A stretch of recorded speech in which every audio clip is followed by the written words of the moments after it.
बिस्मिल्लाहिर्रहमानिर्रहीम। अल्लाहुम्मा सल्ले अला मुहम्मद व आले मुहम्मद। अस्सलाम वालेकुम। कैसे हैं आप सब? उम्मीद करता हूँ सब खैरियत से होंगे। आप सबको जनाब मेरे channel trade life champion Shaji के अंदर मोस्ट वेलकम है। एज़ पर रूटीन जनाब मार्केट का इम्पोर्टेंट रिव्यू आपके साथ शेयर करने वाला हूँ, जो कि होगा जनाब 20 दिसंबर वेडनेसडे के लिए। वीडियो को स्टार्ट से एंड तक देखिएगा, स्किप नहीं कीजिएगा। कुछ स्टॉक भी आपके साथ शेयर करूंगा जिनमें बाइंग या सेलिंग हो सकती है। तो जनाब कंप्लीट रिव्यू देखने के लिए आपको वीडियो का पूरा देखना बिल्कुल लाजमी है, ताकि आप मार्केट का जो ट्रेंड है वो समझ सकें। तो जनाब शुरुआत करते हैं KSE 100 इंडेक्स की समरी से। इंडेक्स ने आज अपनी जो नेगेटिव क्लोजिंग है एडजस्ट की है, SST 2833 के ऊपर की है। ब्लड पाथ जनाब इंडेक्स के अंदर देखा गया है 2371 पॉइंट्स इंडेक्स ने डिक्लाइन किए हैं, माइनस रहा है 3.64%।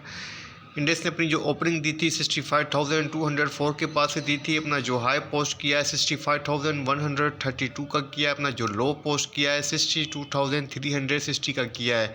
वॉल्यूम की बात करें 949.26 मिलियन के वॉल्यूम लग रहे हैं, जो कि 3 डेज से हाईएस्ट वॉल्यूम जनरेट हो रहे हैं। अगर हम बात करें आज के टॉप परफॉर्मर और एक्टिव स्टॉक्स की, नंबर 1 पे KEL जनाब, जिसने ₹5.30 के ऊपर अपनी क्लोजिंग एडजस्ट की है। सेकंड नंबर पे WTL जनाब, जिसने ₹1.70 के ऊपर अपनी क्लोजिंग एडजस्ट की है। उसके बाद थर्ड नंबर पे सिनर्जी है, जिसने ₹4.94 के ऊपर अपनी क्लोजिंग एडजस्ट की है। उसके बाद नंबर आता है जनाब BOP का, फिर PTC का, PIBTL का, FFL का, हेस्कोल का, उसके बाद जनाब पेल का, फिर कोसम का। तमाम के तमाम आज के जो एक्टिव स्टॉक हैं टॉप के तमाम जनाब वो नेगेटिव क्लोज हुए हैं। इसमें से कुछ लोअर लॉक के ऊपर भी क्लोज हुए हैं, जैसे कि PIBTL और आपका हेस्कोल। इसकी बात करें तो यहाँ पे आप देख सकते हैं कि 3 कंपनीज अप रही हैं, डाउन 95 रही हैं, अनचेंज 2 कंपनीज रही हैं। मतलब अक्रॉस ऑफ द बोर्ड जो पोजीशन रही है वो सेलिंग के ऊपर ही रही है।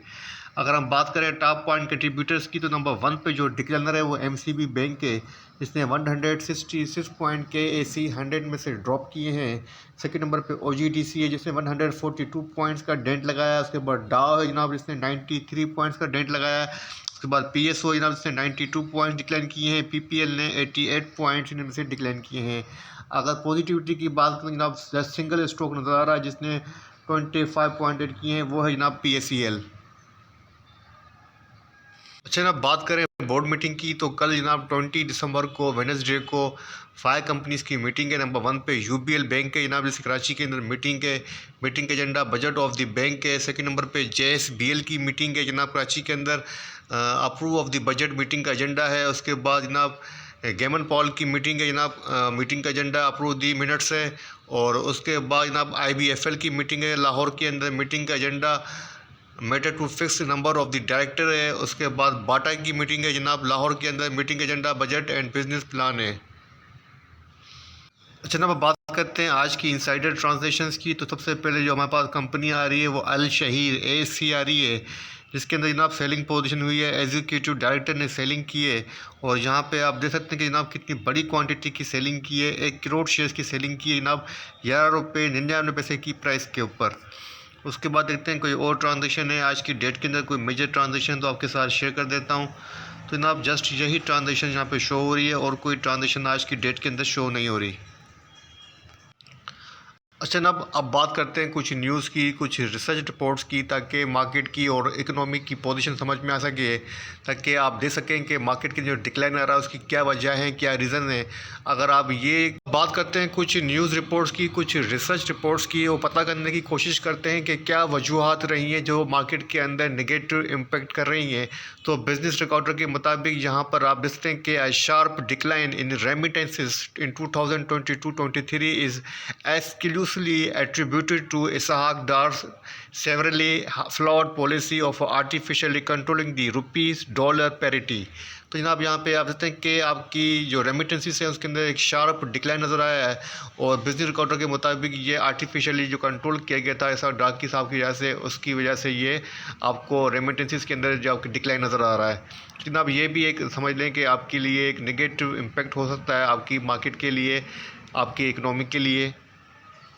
अच्छा जनाब, मार्केट मार्केट के अंदर जो वजूहात रही हैं आज डिक्लाइन की, वो बिज़नेस रिकॉर्डर के मुताबिक मैं आपके साथ शेयर कर देता हूँ। अच्छा ना, बिज़नेस रिकॉर्डर के मुताबिक जो एक्सपर्ट्स की राय है मार्केट के बारे में, वो ये कह रहे हैं कि जनाब यहाँ पे आप देखते हैं कि मैं आपको पैरा जो है वो हाईलाइट कर देता हूँ ताकि आपको जो है पढ़ने में आसानी रहे। तो जनाब इस पैरा को आप पढ़ सकते हैं, जिसके अंदर लिखा हुआ है कि एक्सपर्ट्स से the correction was expected and now investor are नीली awaiting the International Monetary Fund IMF Executive Board meeting, which is scheduled to consider the first review under Pakistan current 3 billion standby arrangement SBA on January 11, 2024। मतलब अब IMF का जो review है जनाब वो stand है जनाब तकरीबन 11 जनवरी 2024 के अंदर, जिसके अंदर पाकिस्तान को जनाब 3 बिलियन की ज़रूरत है।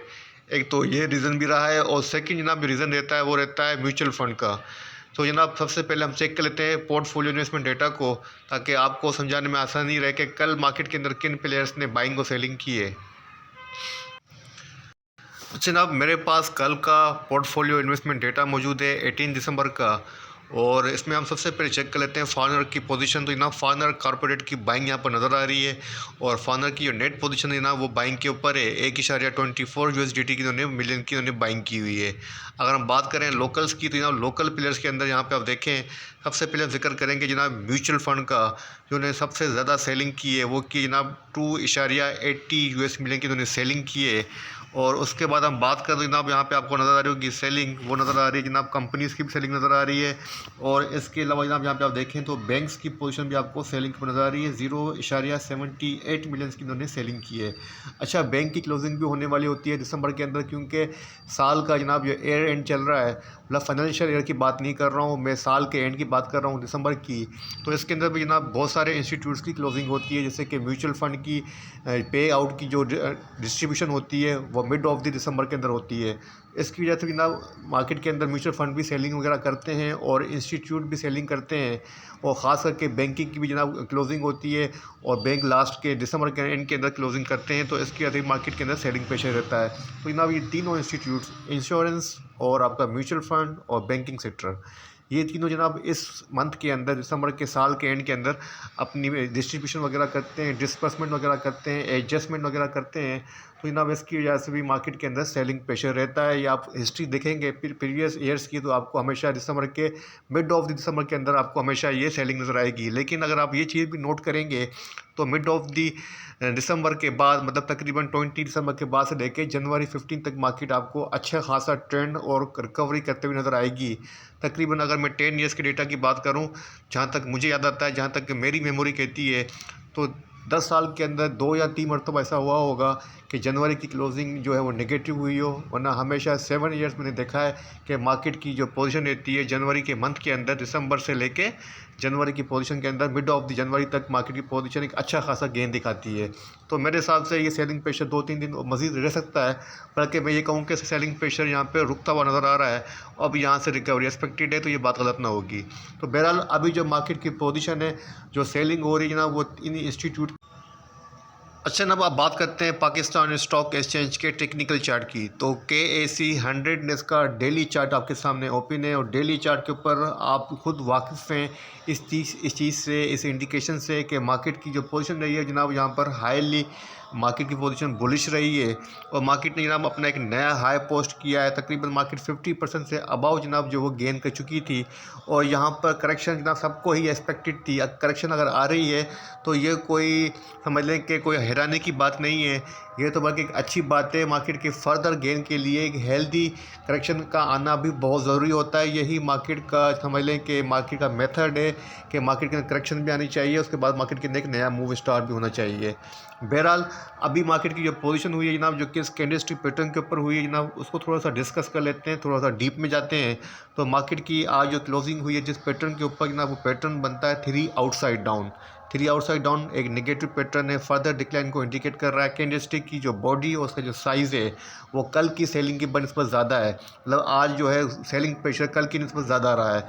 अगर आप बात करें शॉर्ट टर्म की सपोर्ट की, तो जनाब चार्ट पैटर्न के हिसाब से जो फर्स्ट सपोर्ट बनती है वो बनती है 61,555 की। अगर रेजिस्टेंस की बात करूँ तो फर्स्ट रेजिस्टेंस बनती है जनाब 64,427 की। अगर हम बात करें RSI की, तो जनाब RSI जो स्टैंड है वो 57 के ऊपर स्टैंड है, 93 से ड्रॉप होकर RSI 57 के ऊपर आ चुकी है और यहाँ पे RSI की पोजीशन न्यूट्रल हो चुकी है। अगर हम बात करें वॉल्यूम्स की तो जनाब यहाँ पर आप देखते हैं कि आज वॉल्यूम लगे हैं, अच्छे खासे लगे हैं, 949.90 मिनट के वॉल्यूम लगे हैं, जो कि कोई इतना बड़ा फ़र्क नहीं है। स्लाइटली जनाब डिक्लाइन नज़र आ रहा है, लेकिन अच्छे और हाईएस्ट वॉल्यूम जनरेट हो रहे हैं बॉटम साइड के ऊपर। अगर हम बात करें जनाब मार्केट की अवली क्लोजिंग की कि मार्केट के अंदर जो लास्ट के अंदर क्या हुआ है, तो वो भी थोड़ा सा देखना बहुत ज़रूरी है। चलते हैं जनाब अवली चार्ट के ऊपर।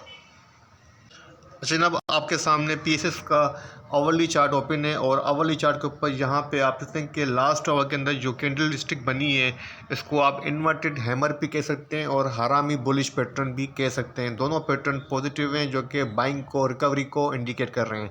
तो जनाब लास्ट आवर के अंदर जो बाइंग नज़र आई है, आपने खुद नोट किया होगा कि काफ़ी सारे स्टॉक जो कि लोअर लॉक थे, उनके लॉक भी ओपन हुए हैं, हमें नज़र आए हैं। तो मेरे हिसाब से कल हमें रिकवरी एक्सपेक्टेड है और कल मार्केट यहाँ से रिकवरी दिखा सकती है। एटलीस्ट मार्केट 62,100 या 62,000 को टेस्ट कर सकती है, लेकिन वहाँ से रिकवरी दिखा सकती है। तो मेरी तरफ से जो आपको स्ट्रेटजी सजेस्ट है कल के लिए, बाय की स्ट्रेटजी सजेस्ट है, लेकिन मैं आपको साथ ये भी कह देता हूँ कि आपको ग्रेजुअली बाय करनी है। अगर आपको कोई भी स्टॉक या कोई भी शेयर, आपको मिसाल के तौर पर आपके पास 1 लाख का कैपिटल है, तो मैं आपको यही कहूँगा कि 10,000 यूज़ करने हैं, मतलब 10% यूज़ करना है अपने कैपिटल का। ग्रेजुअली बाय करनी है और अपने फेवरेट स्टॉक के अंदर जो आपने पहले से बाई किए हैं उसके अंदर एवरेज पोजीशन भी कर सकते हैं, अक्यूमुलेशन भी कर सकते हैं। अब कल से ग्रेजुअली आपको जो है वो बाई करना शुरू करनी चाहिए, मेरा यही मशवरा है। बाकी आपकी अपनी मर्ज़ी है, चाहे बाई नहीं करें, फर्दर वेट करें, लेकिन मेरी सजेशन आपको यही है एज ए यूट्यूबर। तो जनाब ये तो हो गया मार्केट का ट्रेंड समझने के लिए, आपको थोड़ा सा मैंने क्लियर किया है। अब बात करते हैं जनाब स्टॉक्स की कि किन स्टॉक्स के अंदर आपको कल बाइंग पोजीशन लेनी चाहिए, किन स्टॉक्स के अंदर आपको शॉर्ट पोजीशन लेनी चाहिए। तो मेरी तरफ से एक स्टॉक आपके लिए बाई के लिए सजेस्ट करूँगा और एक स्टॉक आपको कल के लिए शॉर्ट सेल के लिए सजेस्ट करूँगा। अच्छा जनाब, कल के लिए शॉर्ट सेल के लिए जो स्टॉक मेरी तरफ से आपको सजेस्टेड है जनाब, वो है अल शहीर कॉरपोरेशन लिमिटेड, जिसके अंदर इनसाइडर ट्रांजेक्शन के अंदर आप देख चुके हैं कि 1 करोड़ शेयर्स की सेलिंग की है एग्जीक्यूटिव डायरेक्टर ने। और टेक्निकल चार्ट के ऊपर भी जनाब इसकी पोजीशन यहाँ पर किसी भी रिकवरी को फेवर करती हुई नज़र नहीं आ रही है और आई थिंक लोअर लॉक के ऊपर ये क्लोज हुआ है। अगर ये आपको मिल जाता है, कल ओपन होता है इसका लॉक, तो आप इसको शॉर्ट सेल कर सकते हैं, अपना टारगेट्स के अंदर सेट कर सकते हैं। 10 रुपीज़ 49 पैसा से लेके 10 तक का, 10 तक को भी आ सकता है, 10 तक की भी ये सपोर्ट ले सकता है, लेकिन आपको 10 रुपीज़ 49 पैसा के ऊपर ही अपनी शॉर्ट कवर करके बाहर निकलना चाहिए, क्योंकि शॉर्ट पोजीशन के अंदर आपको जो अपनी पोजीशन है वो भी शॉर्ट रखनी है। मतलब शॉर्ट सेल के अंदर पोजीशन भी शॉर्ट रखा करें, टारगेट भी शॉर्ट रखा करें, ठीक है ना। तो ये आप सेकंड स्टॉक जो बाई के लिए आपको सजेस्ट करने वाला हूँ वो है जनाब, अच्छा जनाब जिस स्टॉक के अंदर मैं बाइंग पोजीशन आपको डे ट्रेडर के लिए सजेस्ट कर रहा हूँ, तो डे ट्रेड के हिसाब से जनाब वो है जनाब TRG पाकिस्तान। TRG पाकिस्तान ने आज अपनी जो क्लोजिंग एडजस्ट की है 86 रुपीज़ 45 पैसा के ऊपर की है। अपनी सपोर्ट को जनाब जो कि 85 की थी, इसको टेस्ट किया है, ब्रेक किया है, लेकिन मैनेज करके क्लोजिंग इसके अबाउ दी है। तो इसके अंदर चांसेस है कि जनाब कल ये रिकवरी दिखा सकता है और फर्स्ट जो टारगेट बनेगा जनाब वो 89 रुपीज़ 20 पैसा का बनेगा कल के लिए। तो मेरे हिसाब से आप 85 की सपोर्ट के ऊपर इसके अंदर बाइंग की पोजीशन ले सकते हैं, अपना टारगेट 89 का सेट कर सकते हैं। अगर बात करूं उसके अंदर स्टॉप लॉस की, तो जनाब आप इसमें स्टॉप लॉस लगाएं 84 का आवरली बेसिस के ऊपर। अगर आवरली बेसिस के ऊपर 84 के बिलो ट्रेड करें तो आपको एग्जिट लेनी चाहिए, वरना अपनी बाइंग पोजीशन इसके अंदर होल्ड कर सकते हैं, ठीक है ना। तो ये था आज का मार्केट का रिव्यू, आपके साथ शेयर किया है। 2 स्टॉक आपको डिस्कस किए हैं, फर्स्ट किया है शॉर्ट सेल के लिए, सेकंड किया है बाई के लिए। उम्मीद करता हूँ ये वीडियो पसंद आएगी। वीडियो पसंद आए तो लाइक कीजिएगा, चैनल को सब्सक्राइब कीजिएगा, दूसरों के साथ भी शेयर कीजिएगा। मुझे अपनी दुआ में रखिएगा। अल्लाह हाफिज़।